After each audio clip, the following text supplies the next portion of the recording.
Kau lenyapkan harapan hidupku, kau lenyapkan. Kau hancurkan seluruh hidupku, kau hancurkan. Ku harapkan doamu untukku, agar hatiku tabah selalu menjalani deritaku ini sampai akhir hayatku nanti.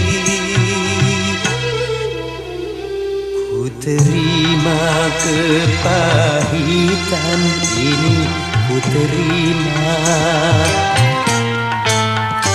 Kan ku bawa